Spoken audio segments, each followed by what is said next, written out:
Hello and welcome to this Java tutorial. तो इस video में अपना पहला जावा प्रोग्राम लिखेंगे। तो जब भी हम कोई नई प्रोग्रामिंग लैंग्वेज सीखना शुरू करते हैं तो ट्रेडिशन है कि सबसे पहला प्रोग्राम जो लिखते हैं वो हेलो वर्ल्ड प्रोग्राम होता है। तो हम भी वही परंपरा निभाएंगे और हम लोगों का पहला प्रोग्राम भी हेलो वर्ल्ड जावा प्रोग्राम होगा। तो ये हेलो वर्ल्ड प्रोग्राम ज़्यादा कुछ नहीं करता है, बस जो भी यहाँ पर होगा उसको वो स्क्रीन पे प्रिंट कर देगा। इतना ही करता है ये प्रोग्राम कि आपने जो भी यहाँ लिखा है उसको स्क्रीन पे प्रिंट कर देगा। अब ये जावा प्रोग्राम अगर हमको लिखना है तो इसको हम दो तरीके से लिख सकते हैं। या तो हम कोई टेक्स्ट एडिटर जैसे कि नोट पैड या जी एडिट ऐसा कुछ यूज किया जा सकता है, या फिर हम कोई आईडी यूज करते हैं जिसको कि इंटीग्रेटेड डेवलपमेंट एनवायरनमेंट कहते हैं, जैसे कि एक्लिप्स या इंटेलिजे आइडिया या विजुअल सोर्स कोड वीएससी। तो फर्क ये है कि अगर हम कोई टेक्स्ट एडिटर यूज करते हैं तो सारी प्रोसेस हम खुद करते हैं। प्रोग्राम को लिखने के बाद कंपाइल करना, उसको एग्जीक्यूट करना। तो जावा में दो स्टेप प्रोसेस होती है, राइट। कंपाइल भी होती है, इंटरप्रेट भी होती है। तो इसको आप कंपाइल करोगे, पहले बाइट कोड मिलेगा, फिर उसको तो आप वो पूरी प्रोसेस देख सकते हो खुद होते हुए। तो इसलिए सबसे पहला प्रोग्राम टेक्स्ट एडिटर में लिखना चाहिए जिससे वो चीजें समझ में आए अच्छे से। आईडी में लिखने से क्या होता है कि उसमें ये सारी चीजें अपने आप हो जाती हैं। आप लिखते हो प्रोग्राम, वो खुद कंपाइल हो जाता है, आप उसको एग्जीक्यूट कर सकते हो वहीं से, और वहीं कंसोल होता है, वहीं उसको आप देख सकते हो। तो बहुत सी चीजें बिहाइंड द सीन टाइप हो जाती हैं जिससे आप उसको वो उतना अच्छा से समझते नहीं हो कि प्रोसेस हुई कैसे। वैसे आप बाद में कोई आईडी ही यूज करोगे प्रोग्राम लिखने के लिए, पर पहला प्रोग्राम आपको कम से कम पहला प्रोग्राम जो आप लिख रहे हो वो टेक्स्ट एडिटर यूज करके लिखना चाहिए जिससे आप पूरी प्रोसेस समझ सको। इसलिए हम लोग दोनों तरीके से यूज करेंगे, पहले नोटपैड यूज करेंगे और फिर आईडी यूज करेंगे, जो कि मैं तो एक्लिप्स यूज करने वाला हूँ ये प्रोग्राम लिखने के लिए। अब क्या है कि नए वर्जन में जावा के आप इम्प्लिसिट क्लास भी यूज कर सकते हो जावा प्रोग्राम लिखने के लिए। तो हम लोग वो तरीका भी देखेंगे और तभी थोड़ा जानेंगे कि इम्प्लिसिट क्लास होती क्या है। अब लिखने से पहले कुछ चीजें जो आपको कर लेनी चाहिए प्री रिक्विजिट, वो ये है कि आपका जेडीके इंस्टॉल होना चाहिए पहली चीज। तो इंश्योर करिए कि आपका जेडीके इंस्टॉल है और उसका पाथ सेट है जो कि आपको environment variable as a environment variable set करना होगा, right. Up to the bin folder of your JDK installation. तो जहां भी आपका जेडीके इंस्टॉलेशन उसमें एक बिन फोल्डर होगा, वहां तक का आपको पाथ एनवायरनमेंट वेरिएबल में सेट करना होगा। ऐसा कर देने से क्या होता है कि आप कहीं से भी कंपाइलर यूज कर सकते हो, वरना आपको बिन तक जाके ही वो जावा सी यूज करना होगा। अगर आपने वो पाथ सेट कर दिया तो आप कहीं से भी जावा सी यूज कर सकते हो। आपने कहीं और लिखा है प्रोग्राम, वहां से ही उसको आप कंपाइल कर सकते हो और रन कर सकते हो। तो इसलिए ये पाथ भी सेट होना चाहिए।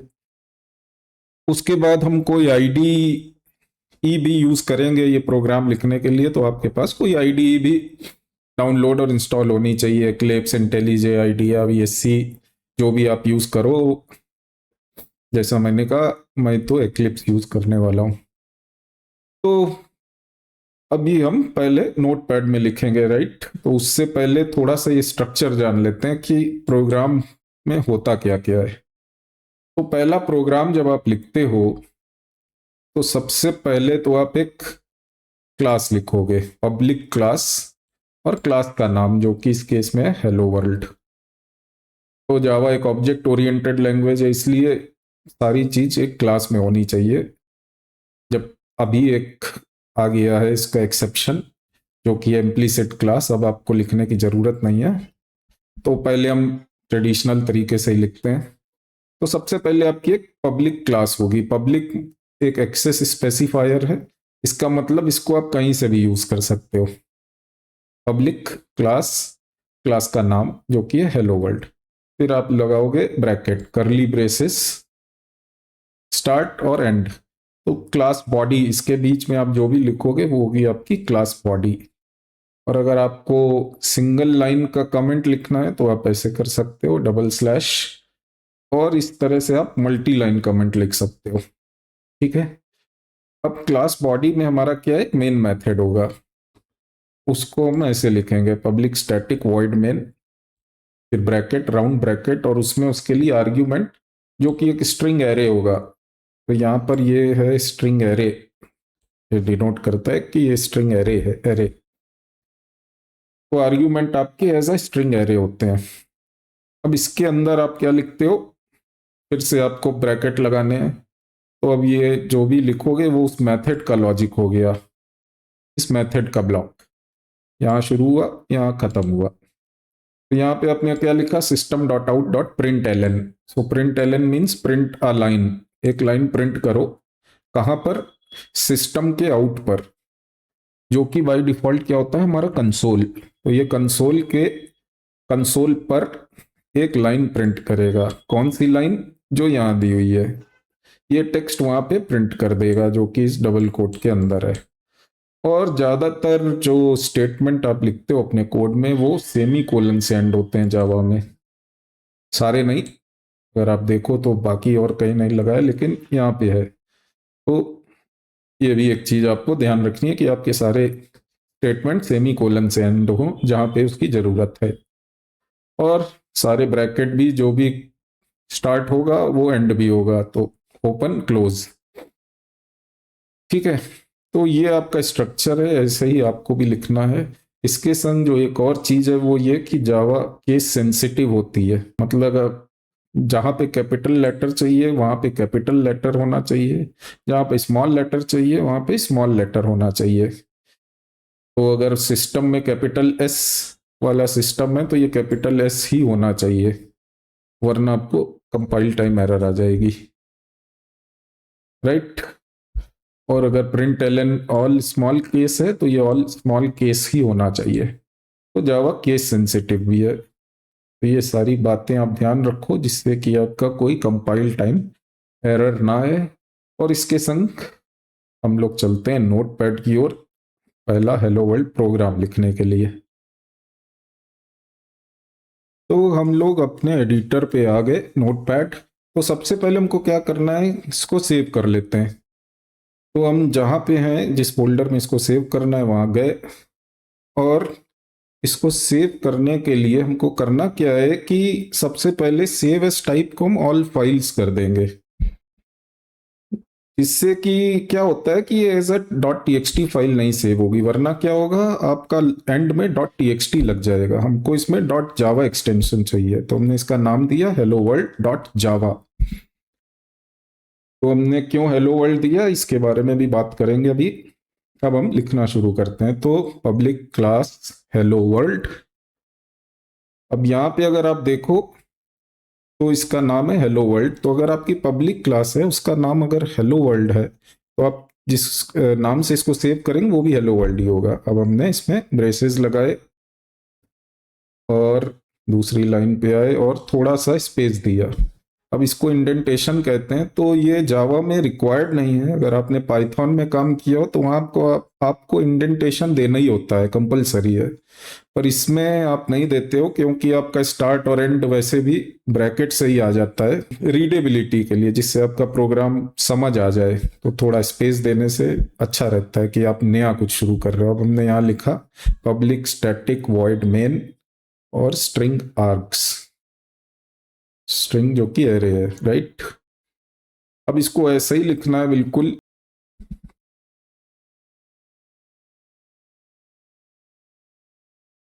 अब इसमें हम क्या करेंगे, system dot out dot print l n. अब प्रिंट एल एन के अंदर हमको एक नई लाइन, मतलब प्रिंट लाइन करनी है एक नई। उसमें हम क्या करेंगे, क्या प्रिंट करना है वो लिखेंगे। First Java program hello world,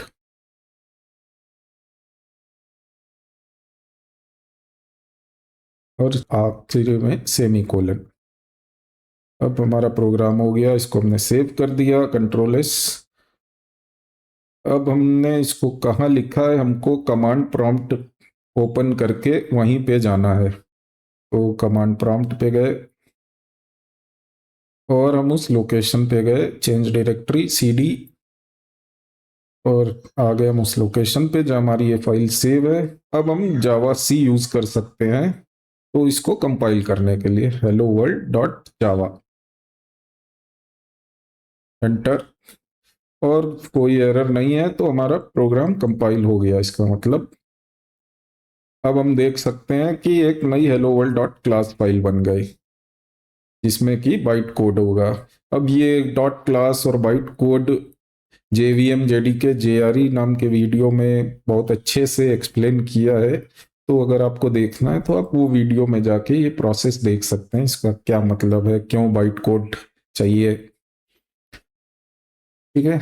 अब हम क्या करेंगे, अब हम इसको रन कर सकते हैं क्योंकि हमारा कंपाइलेशन हो गया। उसके लिए हम जावा यूज करते हैं और हम ये क्लास देंगे हेलो वर्ल्ड डॉट क्लास। उसमें भी हमको एक्सटेंशन देने की जरूरत नहीं है, तो इतना ही देना है और प्रेस एंटर। अब जेवीएम इस क्लास फाइल को जिसमें बाइट कोड है लाइन बाय लाइन इंटरप्रेट करेगी और एग्जीक्यूट करेगी, तो हमको हमारा प्रोग्राम मिल गया। अब हम इसको थोड़ा समझते हैं। तो इसको समझने के लिए हम इन दोनों को साइड बाय साइड ओपन कर लेते हैं। तो अभी हमने जो प्रोसेस की उसको हम इस तरह डिस्क्राइब कर सकते हैं कि हमारी एक जावा कोड फाइल थी, डॉट जावा फाइल। उसको जावा सी से हमने कंपाइल किया, ये कमांड रन के करके उससे हमको मिला byte code as a dot class file, right. फिर हमने दूसरी कमांड रन की, कंपाइलेशन इंटरप्रिटेशन, जहां पे हमने जावा हेलो वर्ल्ड रन किया और जेवीएम इसको इंटरप्रेट करके मशीन कोड में कन्वर्ट करता है और एग्जीक्यूट करता है। तो ये प्रोसेस हमने अभी की। अब इसमें हमने किया क्या क्या, तो सबसे पहली चीज, जावा ऑब्जेक्ट ओरिएंटेड लैंग्वेज है, तो हमको सबसे पहले ये इंश्योर करना है कि सारी चीजें क्लास में रहें। तो सबसे पहले हमने क्लास बनाई, पब्लिक है जिससे कि कहीं से भी एक्सेस की जा सके ये क्लास। उसका नाम है hello world, start braces and braces, उसके बीच में जो लिखा वो होगी क्लास बॉडी।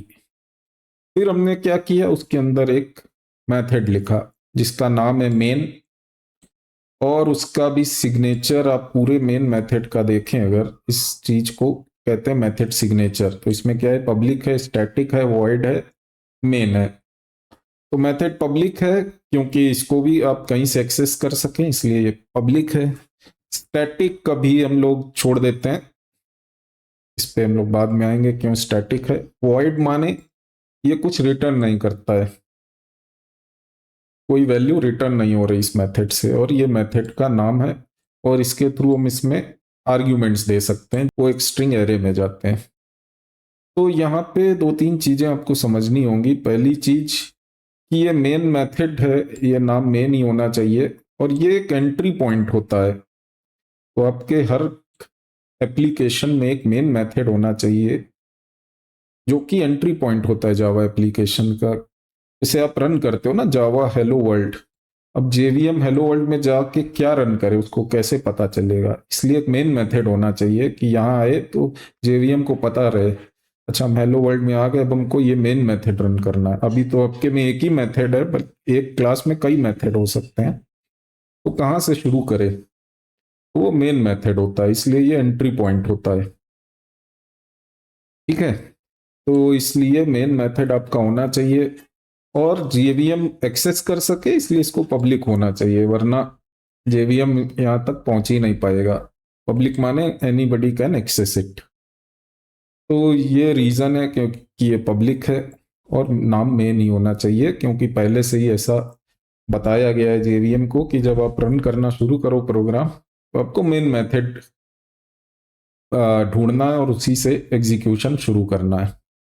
फिर हमारे तो हमने क्या लिखा, system dot out dot print l n. तो ये वही है कि आपको सिस्टम के आउट पे जो कि बाय डिफॉल्ट कंसोल है एक लाइन प्रिंट करनी है जो ये टेक्स्ट है। तो ये कर रहा है ये प्रोग्राम। तो आई होप अभी आप लोगों को अच्छी से समझ आ गया है कि हम नोटपैड में कैसे लिखें, कैसे कंपाइल करते हैं और कैसे उसको इंटरप्रेट करके एग्जीक्यूट करते हैं। अब हम सेम चीज करते हैं एक्लिप्स में। तो आईडी में करने के लिए सबसे पहले हम क्या करेंगे, किसी भी लोकेशन में जाएंगे, जो भी आपका मन हो, जहां भी मन हो, वहां पे आपको एक फोल्डर बनाना है। ये फोल्डर होगा आपका वर्क स्पेस। तो वर्क स्पेस का मतलब होता है कि आपका जो आईडी है, वो जो भी काम करोगे आप उस आईडी पे, मतलब कोड लिखोगे, वो सब इस वर्क स्पेस में जाके सेव होगा।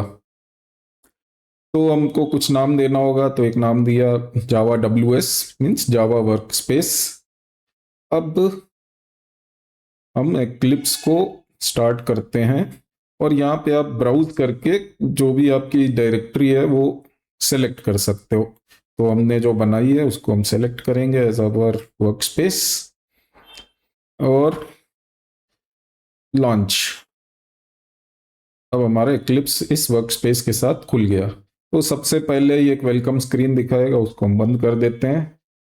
और अब हम आ गए अपने मेन आईडी में, इंटीग्रेटेड डेवलपमेंट इन्वायरमेंट। तो सारी चीजें एक ही जगह इंटीग्रेटेड। तो ये हमारा एडिटर है यहाँ पे, जहाँ पे हम कोड लिख सकते हैं, ठीक है। और लेफ्ट साइड में प्रोजेक्ट एक्सप्लोरर होता है, जहाँ हमारा पूरा प्रोजेक्ट स्ट्रक्चर दिखाई देगा। और कंसोल यहाँ पे होता है, यहाँ पे हम अपने प्रोग्राम का आउटपुट देख सकते हैं। तो सब एक ही जगह पर है, इसीलिए नाम है इंटीग्रेटेड डेवलपमेंट इन्वायरमेंट। अब हम सबसे पहले एक जावा प्रोजेक्ट बनाएंगे। तो यहाँ तो नहीं दिख रहा है, तो हम क्या करेंगे, क्योंकि हमने पहले ही शुरू किया है पहली बार, तो हम अदर क्लिक करते हैं।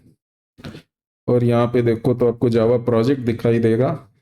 या फिर आप क्या कर सकते हो, इसमें एक जावा रहेगा, वहाँ सारी चीज़ें ग्रुप रहती हैं एक ही जगह, जावा के लिए जो जो चाहिए। तो कैसे भी आपको जावा प्रोजेक्ट में जाना है। वहाँ हमने देखा कि JRE क्या सेलेक्ट है, मेरे में JDK 25 इंस्टॉल है, तो वही ले रहा है कि नहीं, चेक किया। अब हम एक नाम देते हैं प्रोजेक्ट का।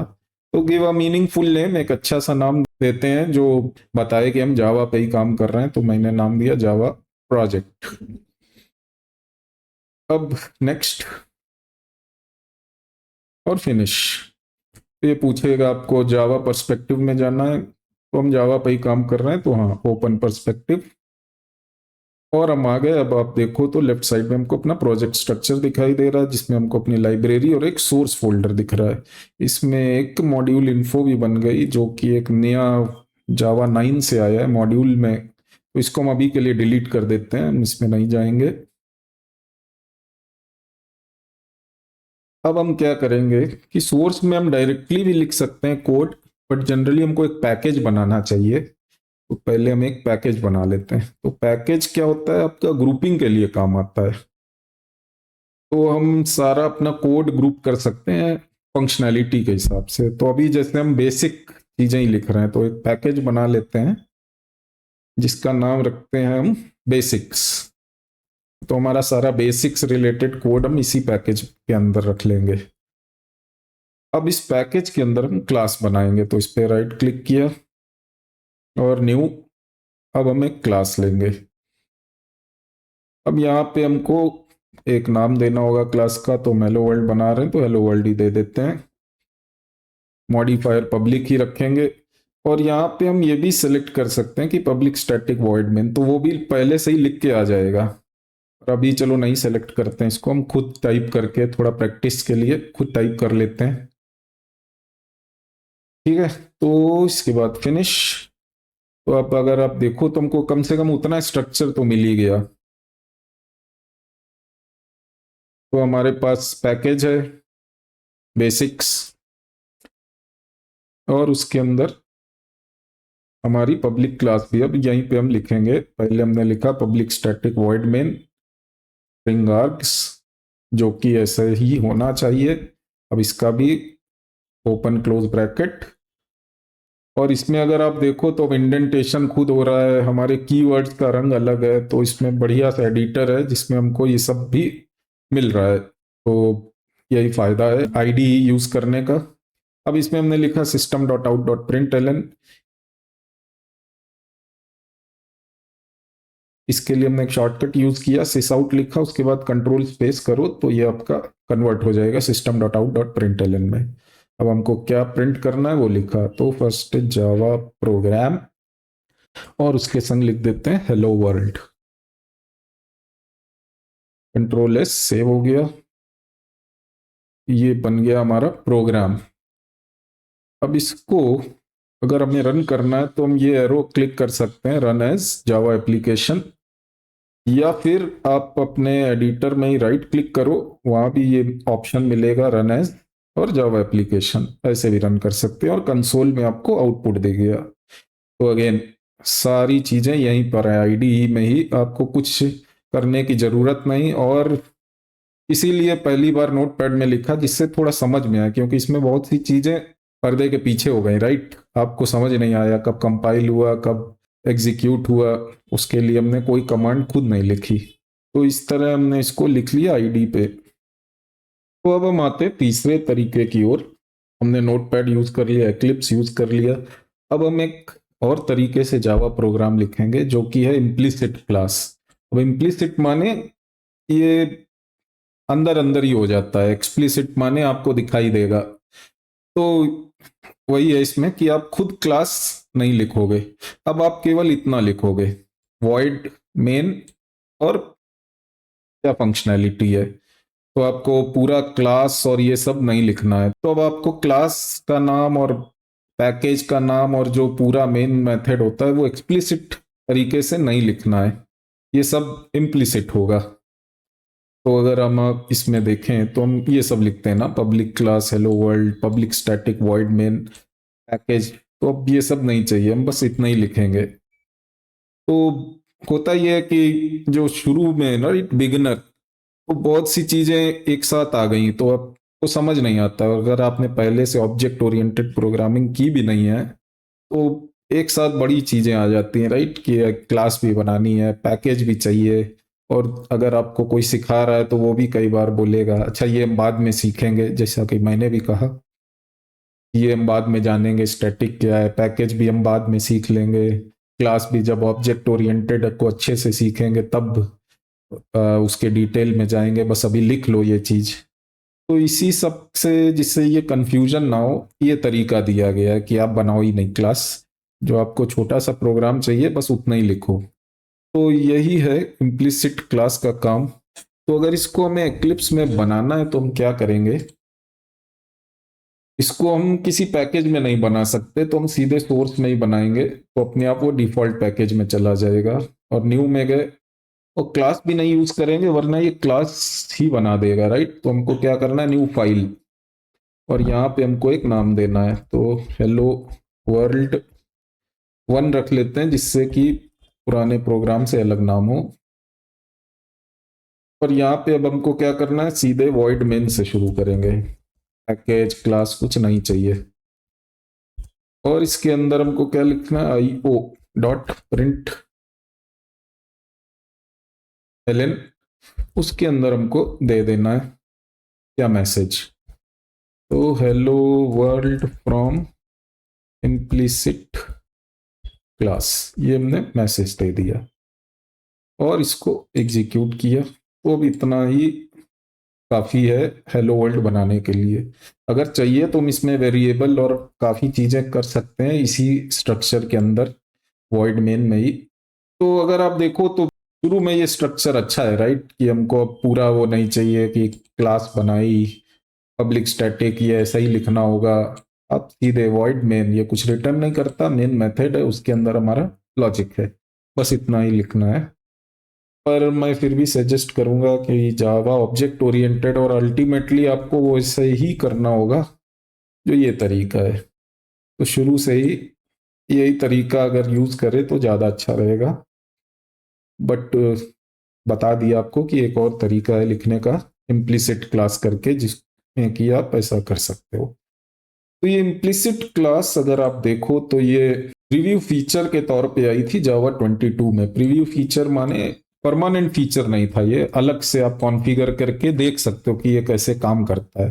परमानेंट फीचर बना जावा 24 में, और जावा 25 से इसका एक और नाम हो गया कॉम्पैक्ट सोर्स फाइल, क्योंकि आपकी सोर्स फाइल अब बड़ी कॉम्पैक्ट हो गई, छोटी सी, उतना बड़ा नहीं रहा उसका।